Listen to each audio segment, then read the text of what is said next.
आज ये ऐसा लग रहा है कि हमारा कुंभ का मेला प्रयाग में भले ही चल रहा है, लेकिन सच्चे अर्थों में मालवा में कुंभ का मेला भर गया। दो हाथ जोड़ के प्रणाम कर रहा हूं आपको, नमस्कार कर रहा हूं। क्या जनता है, जहां तक आंख जाए वहां तक खोपड़ी खोपड़ी नजर आ रही है। इधर देखो तो ऐसा लग रहा है कि जन सैलाब उमड़ा है, इधर देखो तो ऐसा लग रहा है बाढ़ आई हुई है। ये आज हमारे लिए आज सौभाग्य का दिन है। मां अहिल्या की नगरी और बाबा साहब की जन्मस्थली का भी जिला है। ये हमारे सौभाग्य की बात है। आजादी के दौर में भी इंदौर, उज्जैन, पूरे प्रदेश ने अपनी बहुत बड़ी भूमिका अदा की थी। जोरदार अभिनंदन करो अपने आप को एक बार, अपने स्वयं के लिए। बोला भारत माता की। जरा अपन आपस में कंपटीशन करते, किधर से आवाज आए पहले इधर वाले बोलना, भारत माता की। अब इनसे जोर से बोल सकते तो आप बताना, भारत माता की। अब दो ही जोर से बोलो, महाकाल महाराज की। हम सबका सौभाग्य है, हमारे विरोधियों को हमारे सनातन धर्म के साथ पता नहीं क्या दुश्मनी है, कितनी बेशर्मी से बोलते हैं। अरे ये तो भगवान के नाम लेते हैं। आप बताओ, भगवान के नाम लेने, तुम तो शैतान के लेते हो, तो तुम लेते रहो शैतान के। हम तो 100 बार भगवान के लेंगे, हमको कोई रोक नहीं सकता है। देवी देवताओं के नाम पे, सनातन संस्कृति के नाम पे भगवान राम के जन्म स्थान पे अड़ंगे लगाए। भगवान कृष्ण के मामले में भी मौन साधा हुआ है, लेकिन वोट मांगने आएंगे, अपने उस भाव को बताएंगे। नहीं नहीं, वोट दे दो, वोट दो, तो भले ही तुम्हारे कर्म कैसे भी हो, कुछ भी काम करोगे, ऐसे कैसे चलेगा? ये जनता है, जनता जनार्दन है, ये सब हिसाब करना जानती है। आज पहले मंच पर बैठे हुए हमारे शोभायमान उप मुख्यमंत्री श्रीमान जगदीश देवड़ा जी, जोरदार अभिनंदन करो जगदीश देवड़ा जी का। और मंच पर ही विराजमान भाजपा के अध्यक्ष और हमारे माननीय सांसद श्रीमान विष्णुदत्त शर्मा जी, आपका भी अभिनंदन है। जरा ताली वाली बजा के ठंड भी दूर करो, ठंड तो जा ही रही है वैसे। और माननीय मंत्री श्रीमान कैलाश जी विजयवर्गीय, हमारे वरिष्ठ मंत्री, जोरदार अभिनंदन करो कैलाश जी भाई साहब का भी। और एक नहीं दो केंद्रीय राज्य मंत्री श्रीमान दुर्गादास उइके जी, जोरदार अभिनंदन दुर्गादास जी। और बहन सावित्री ठाकुर, क्या कौन कम पड़ रहा मेरे तो समझ में नहीं आ रहा है। और जब सावित्री जी है तो निर्मला जी भी है, तुलसी भैया भी है। जोरदार अभिनंदन करो दोनों माननीय मंत्री, श्रीमती निर्मला भूरिया, श्रीमती तुलसी सिलावट जी, हमारे राष्ट्रीय नेता लाल सिंह जी। लाल सिंह जी ने शुरुआत की, क्या सचिन तेंदुलकर को भी पीछे छोड़ दो, क्या बैटिंग की है, वाह। जोरदार ताली बजा हमारे लाल सिंह जी के लिए भी। एक एक करके जो प्रश्न आपने उठाए इस मंच पर, सम्मानित शंकरलाल ललवानी जी, माननीय सांसद, आपका भी अभिनंदन। माननीय विधायक मधु वर्मा जी, प्रताप कौरसिया जी, इस अवसर पर रमेश मेंदोला जी, मालिनी गौड़ जी, महेंद्र हार्डिया जी, सुश्री उषा ठाकुर जी। नाम तो बहुत ज्यादा है, लेकिन ये आज सभा में नाम नहीं बोलूंगा तो आनंद नहीं आएगा। माननीय राजेश सोनकर जी, अनिरुद्ध मारू जी, माधव सिंह जी, कालू सिंह ठाकुर जी, राजकुमार मेव जी, मुरली भवरा जी, हमारे सारे के सारे जिलाध्यक्ष, हमारे वरिष्ठ नेता सत्तन जी से लगा करके माननीय मोघे जी तक, आप सबको प्रणाम करता हूं। जोरदार अभिनंदन कर दो पूरे मंच का। आज का ये दिन खास दिन है। जब मैंने सनातन संस्कृति की बात कही तो सोच समझ के की है। हमारे यहाँ आप बताइए, हमारे अपने जिन आदर्श को हम मानते हैं उन तिथियों का भी महत्व होता है। जो कार्यक्रम हमारे लिए आज संविधान के आधार पर गणतंत्र से बढ़ के कौन सा दिन हो सकता था, आज तक जवाबदारी के साथ कहना चाहूंगा, बाबा साहब अंबेडकर की जयंती या पुण्यतिथि पर कांग्रेस के राष्ट्रीय अध्यक्ष कभी नहीं आए, बाबा साहब याद नहीं आए उनको, क्योंकि बाबा साहब ने अपनी जब यात्रा प्रारंभ की देश की आजादी के साथ ही, और उनने कहा कि हाँ भारत को आगे बढ़ना है तो हमको समता मूलक समाज बनाना पड़ेगा, जिसको माननीय मोदी जी की भाषा में सबका साथ सबका विकास, ये एक ही भाव है। इस बात को लेके बाबा साहब ने यात्रा चालू की थी। जोरदार अभिनंदन करो प्रधानमंत्री नरेंद्र मोदी जी का, जिन्होंने बाबा साहब के उस भाव को लेके आगे बढ़े। लेकिन ये कांग्रेस के लोग जब भी आते हैं आंखों में धूल झोंकने आते हैं, झूठ बोलने आते हैं, पता नहीं क्या क्या, पता नहीं कागज के खिलौनों को सांप बना के डराते हैं। ये उनकी अपनी तरीके हैं। आप अंदाज लगा लो, जिन बाबा साहब अंबेडकर के साथ जीवन भर अन्याय करने वाली अगर कोई पार्टी रही है, उस पार्टी का नाम एकमात्र पार्टी कांग्रेस पार्टी है। और उसके पहले प्रधानमंत्री जवाहरलाल नेहरू एक बार नहीं, दो बार जब बाबा साहब चुनाव लड़ने गए, मुख्य चुनाव, उपचुनाव, तो उनको हराने के लिए नेहरू जी ने जान लगा करके सभा आयोजित करवाई। और तो और जिनने हरा दिया उनको पद्म विभूषण देने का उनको लगा के बहुत बड़ा काम कर दिया। अरे ये पाप था, पाप। उतना ही नहीं, अपने बाबा साहब ने जितना बड़ा काम किया, संविधान देकर के जोरदार अभिनंदन करो बाबा साहब का। बोले बाबा साहब अम्बेडकर अमर रहे। बाबा साहब की इतनी बड़ी देन, लेकिन उनको कोई सम्मान इनने नहीं दिया, बल्कि उल्टे खुद को भारत रत्न ले लिया। पंडित जवाहरलाल नेहरू खुद ने खुद को भारत रत्न ले लिया। दूसरे प्रधानमंत्री इनके परिवार की श्रीमती इंदिरा गांधी, उन्होंने भी भारत रत्न अपने को खुद को ले लिया। आगे बढ़ो, लंबा समय निकल गया, लेकिन बाबा साहब के योगदान को याद नहीं किया। अरे भारत रत्न तो छोड़ो, कोई पद्म विभूषण, पद्म भूषण, पद्मश्री आज हमारे बीच में से छोटे से स्थान से आकर के भी भारत सरकार पद्मश्री ढूंढ ढूंढ के देती है। ये जाति नहीं देखती है, धर्म नहीं देखती है, सबको लेके चलने वाली मोदी जी की भावना है। लेकिन इन्होंने बाबा साहब के योगदान को स्मरण नहीं किया। और आगे बढ़ो, अपने परिवार के लिए उनने जिनने बाबा साहब को हराया उसको पद्म विभूषण दे करके बाबा साहब को लज्जित करने का काम कांग्रेस ने किया है।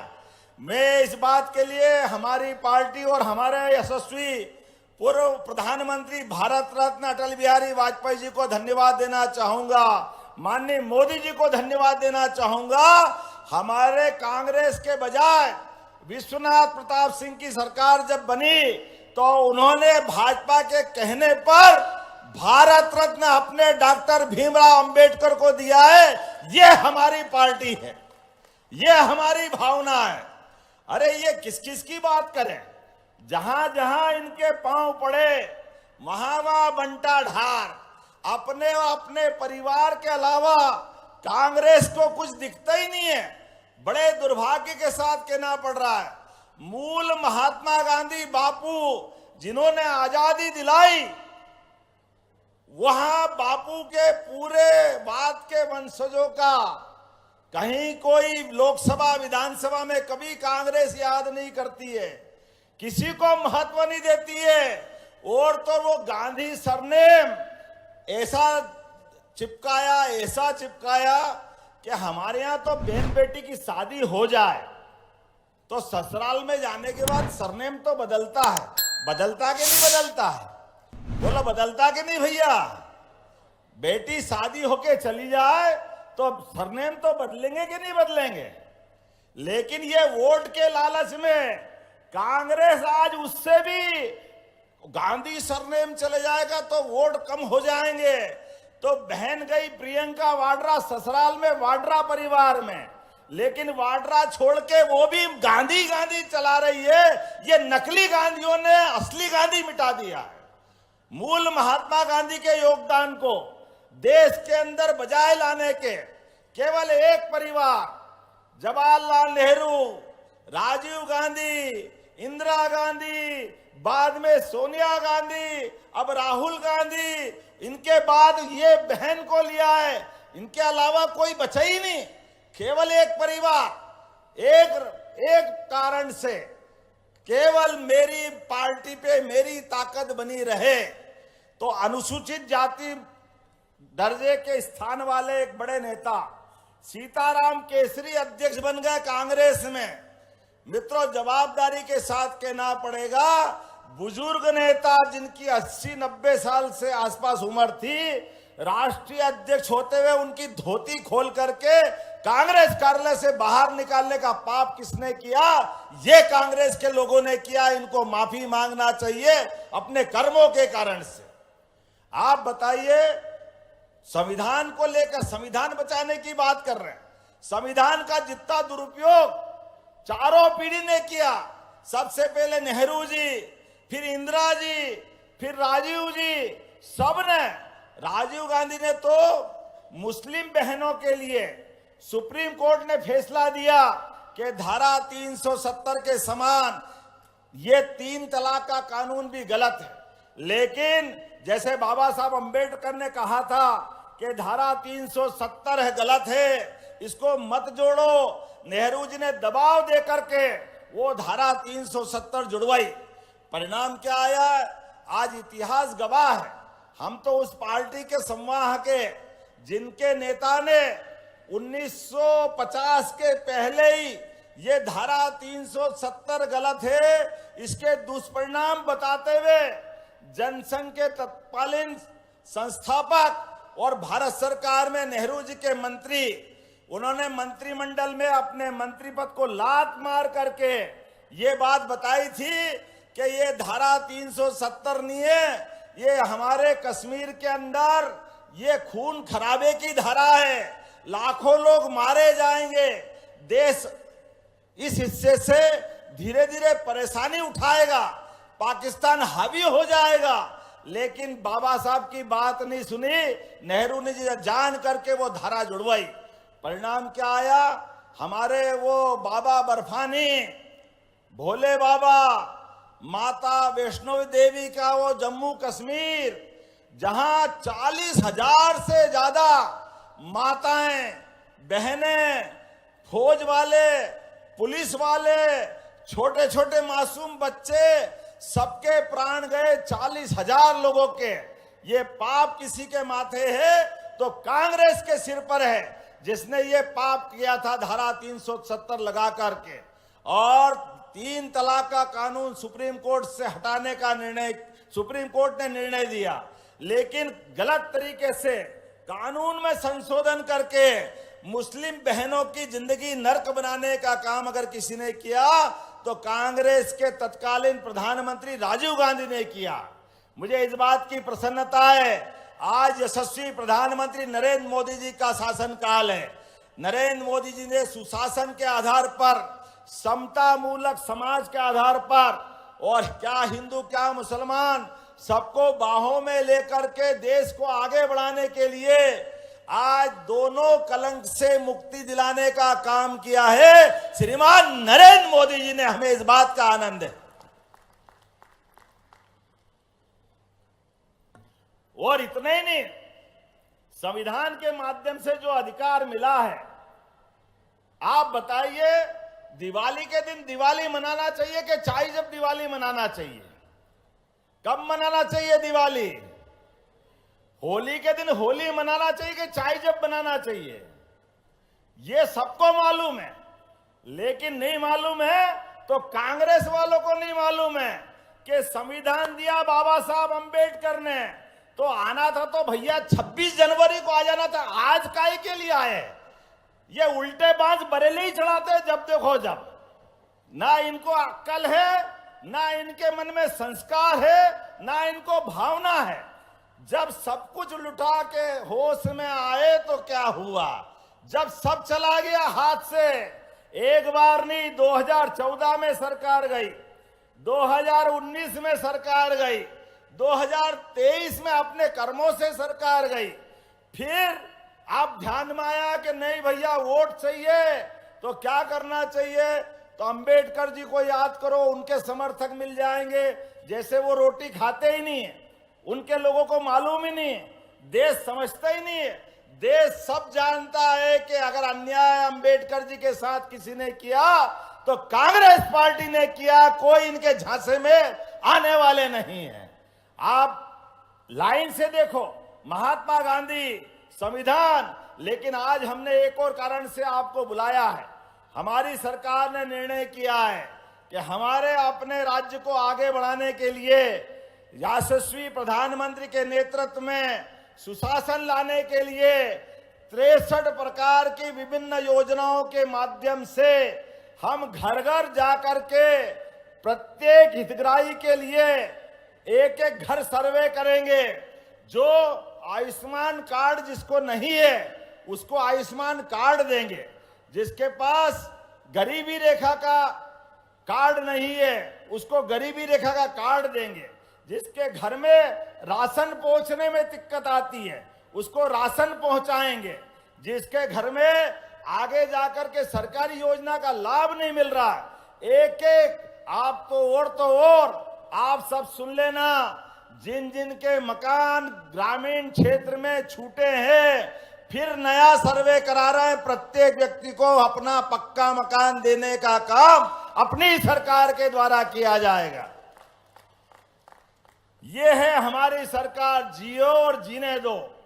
गरीबों की जिंदगी अच्छी करने के लिए पक्के मकान, घर में गैस का चूल्हा, मासिक रूप से 2029 तक निःशुल्क राशन, बच्चों को पढ़ने के लिए किताब कापी, सभी व्यवस्था करने के लिए। और अब तो हमने और आगे बढ़ के निर्णय किया है, अपने राज्य में दूध उत्पादन बढ़ाएंगे। दूध उत्पादन बोलो गोपाल कृष्ण भगवान की। हमारे राज्य में दूध और दही की नदियां बहे, ये अतीत का रिकॉर्ड रहा है। तो हमारी सरकार दूध और घी बढ़ाने के लिए, दही बढ़ाने के लिए, किसानों की आय बढ़ाने का अभियान चला रहे हैं। जो 10 से ज्यादा गाय पालेगा उसको अनुदान दिया जाएगा। लेकिन नशा नाश की जड़ है, इसलिए नशा विरोधी अभियान भी चला रहे हैं, जिसको मालवी भाषा में कह रहे हैं दारू की दुकान बंद और दूध की दुकान चालू। होना चाहिए कि नहीं होना चाहिए?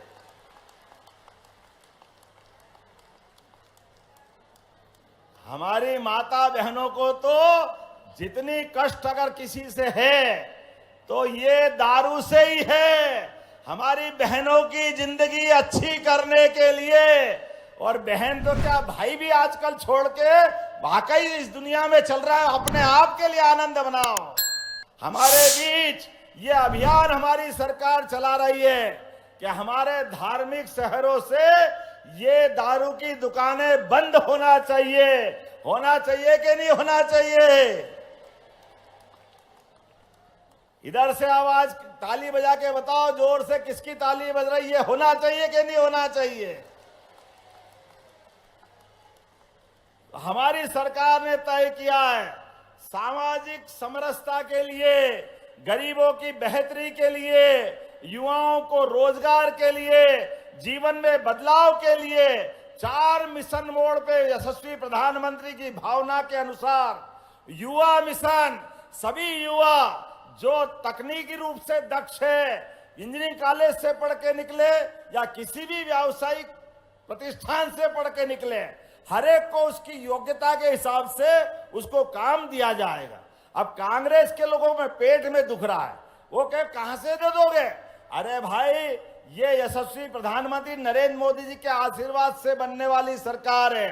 हम तो सबकी बेहतरी के लिए औद्योगिकरण करते हुए युवा के लिए 2,70,000 तो सरकारी नौकरी देंगे ही, लेकिन प्राइवेट सेक्टर में भी वो रोजगार देने वाला बने, इस दिशा में कदम बढ़ा रहे हैं। हमारे लिए ऐसे युवाओं का अभिनंदन करो जोरदार ताली बजा करके।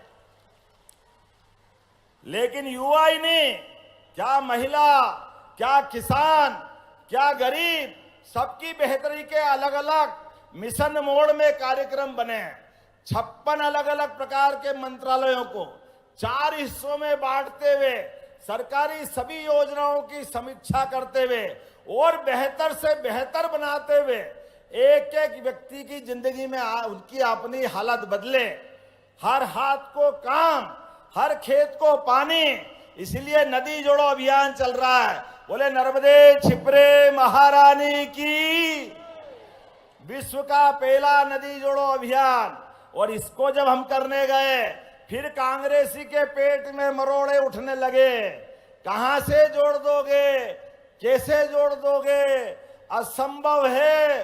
अरे कांग्रेसियों, तुमको शर्म हो तो डूब मरो चुल्लू भर पानी में। जिस दिन यशस्वी प्रधानमंत्री विश्व की पहली नदी जोड़ो अभियान का भूमि पूजन करने आए, 1 लाख करोड़ रुपए दिए उनने। 1 लाख, जोरदार ताली बजाए अपने इस बुंदेलखंड की धरती के लिए, केन बेतवा नदी जोड़ो अभियान के लिए। यशस्वी प्रधानमंत्री अपनी मध्य प्रदेश की धरती पे आए, लेकिन राहुल गांधी ने अपने चट्टे बट्टे के माध्यम से ट्वीट कराया, जयराम रमेश के माध्यम से उनने कहा ये गलत हो जाएगा, पन्ना टाइगर रिजर्व डूब जाएगा। अरे भाई थोड़ी तो शर्म करो। हमने सुप्रीम कोर्ट के डायरेक्शन में निर्णय लिया है, हम जंगल तो बचा ही रहे हैं, लेकिन उससे पहले पलायन बचाना चाहिए, गरीबों का भला करना चाहिए कि नहीं करना चाहिए। अब गरीबों के लिए सिंचाई का साधन माननीय हमारे अध्यक्ष जी मौजूद है। बुंदेलखंड में माननीय साध्वी उमा भारती जी ने कहा कि जिस दिन केन बेतवा का भूमि पूजन हुआ, हमको लगा होली दिवाली साथ हो गई। जोरदार अभिनंदन करो इस ऐसी बड़ी योजना के लिए। लेकिन कांग्रेसी को अपना वो अच्छापन नहीं दिख रहा है, वो लगातार गलती पे गलती करते जा रहे हैं। जनता सारा हिसाब कर रही है, इसीलिए तो 20 साल से सरकार के बाहर है। एक बार गलती से आ गए तो अपने वजन से ही नाव डुबा दी, खुद ने ही डुबा दी, दूसरा कोई था ही नहीं, नाव ही उल्टा दी। अब तुम्हारे कर्म ऐसे तो हम क्या करें। जनता आपको पसंद नहीं करती है, इसलिए 2023 में धूल चटा दी, आपकी हालत खराब हो गई। अच्छा है आप बाबा साहब की धरती पे आए, आप घोषणा करो कि हाँ हम माफी मांगो अभियान चलाएंगे। कांग्रेस ने इतिहास में जो जो गलतियां की है, उन सारी गलतियों के कान पकड़ करके पूरे देश में माफी यात्रा निकालेंगे, तो एक बार जनता कभी प्रसन्न हो जाए। अन्यथा आपके कर्म ऐसे नहीं है कि आपका कोई साथ दे। लेकिन आज अहिल्या माता की धरती पर आकर के आज विशाल मानव कुंभ का ये जो नजारा आया है, इसने सारी बातों का जवाब दे दिया है। हमारे बीच आज सौभाग्य की बात है, हमने 40 दिन का जन अभियान, जन कल्याण अभियान चलाया था। उस अभियान का समापन है। उस समापन के आधार पर आज हमने ये बड़ा आयोजन किया है। और 26 जनवरी जब मैं यहाँ झंडा वंदन करने आया, माननीय वीडी जी ने सही कहा, तो हमने कहा कि आज गणतंत्र दिवस है, बाबा साहब अंबेडकर ने संविधान दिया है, तो हमको बाबा साहब के जन्म स्थान पर जाकर के प्रणाम करने की जरूरत है, आशीर्वाद लेने की जरूरत है। हम वहां आशीर्वाद लेने गए, लेकिन आज जिस प्रकार का माहौल बना है, हम और आप संकल्प करें, जिस प्रकार से कांग्रेस षड्यंत्र कर रही है, इनके षड्यंत्र चलने नहीं देना है। हमारे आपके बीच में हर गरीब आदमी का भला करने के लिए, हर किसान का भला करने के लिए, युवा और बहनों का भला करने के लिए हमने सभी तीज त्योहार धूमधाम से मनाए। अब हम रक्षाबंधन महीने भर मनाते हैं तो इनके पेट में दर्द होता है, काहे के लिए मना रहे हो, क्यों मना रहे हो। अरे भाई तुम भूल गए, तुमने तो कभी रक्षाबंधन बहनों के साथ मनाया नहीं। जब भी गलत काम हुआ तो बहनों के साथ कांग्रेस वालों का ही नाम आता। तुम्हारा चरित्र ऐसा है, तुम अपने आप में झांक के देखो। लेकिन हमें तो इस बात की प्रसन्नता है, हमारी लाडली बहनों के माध्यम से हर महीने रक्षाबंधन मना रहा, हर महीने मना रहा है कि नहीं मना रहा? जोरदार ताली बजा के बताओ। ये हमारी बहनों का आशीर्वाद है। हमारे लिए तो एक एक योजना बताऊंगा तो लंबा समय हो जाएगा, लेकिन आज मैं यहां कार्यक्रम करने के बाद आपके लिए, प्रदेश की बेहतरी के लिए जापान यात्रा पे जा रहा हूं और जापान से वहां के उद्योगपति को, वहां की अच्छी टेक्नोलॉजी को मध्य प्रदेश में निमंत्रण देने वाला हूं। उसके पहले कलकत्ता, बेंगलोर, कोयम्बटूर, हैदराबाद ऐसे स्थानों पर, मुंबई, पूना जाकर के निमंत्रण देकर के सभी उद्योगपतियों को बुला रहे हैं। आओ, मध्य प्रदेश में हमारे यहाँ बौद्धिक क्षमता अच्छी है, युवा प्रतिभा अच्छी है, कोई आंधी नहीं आता, कोई तूफान नहीं आता, कोई मजदूरों की बड़ी हड़ताल नहीं होती, कोई बड़े कानून और व्यवस्था की स्थिति नहीं बिगड़ती है। आइए, मध्य प्रदेश को समृद्ध बनाने के लिए हमारे साथ जुड़िए। मुझे इस बात की प्रसन्नता है, हमने जब रीजनल इंडस्ट्री कॉन्क्लेव कराई, पहली बार जबलपुर, ग्वालियर, रीवा, सागर, नर्मदापुरम, उज्जैन, लगातार जो माहौल बना, इसके भरोसे 4 लाख करोड़ से ज्यादा निवेश के प्रस्ताव मिले, 4 लाख करोड़ के, और 3 लाख से ज्यादा युवाओं को रोजगार मिलेगा। ये हमारे प्रयास है। और यशस्वी प्रधानमंत्री ग्लोबल इन्वेस्टर समिट में 24 तारीख को आ रहे हैं। एक बार जोरदार ताली बजा के अभिनंदन करो माननीय मोदी जी का, जिनके माध्यम से एक के बाद एक फिर प्रदेश को आशीर्वाद मिल रहा है। प्रदेश की बेहतरी के लिए, विकास के लिए, सबको आगे बढ़ाने के लिए इस पूरे अभियान में आप सब साथ जुड़ेंगे। बोलो, सब तैयार है? तो अपने स्थान पे खड़े हो जाओ, दोनों हाथ की मुट्ठी बांधो। अब प्रदेश की बेहतरी का लंबे समय तक हमको इसी प्रकार साथ आकर के वादा निभाना है। प्रदेश को देश का नंबर 1 का राज्य बनाना है। बोलो, सब तैयार है? इधर से आवाज आना, सब तैयार है? तो मेरे साथ बोलो, भारत माता की, अहिल्या महारानी की, सम्राट विक्रमादित्य की, टंट्या मामा की, डॉक्टर भीमराव अंबेडकर जी की। बहुत बहुत धन्यवाद। भारत माता की जय। लेटेस्ट खबरों के लिए लाइक, फॉलो और यूट्यूब पर सब्सक्राइब करें, बेल आइकन दबाएं, साथ ही विजिट करें swedishlive.com पर।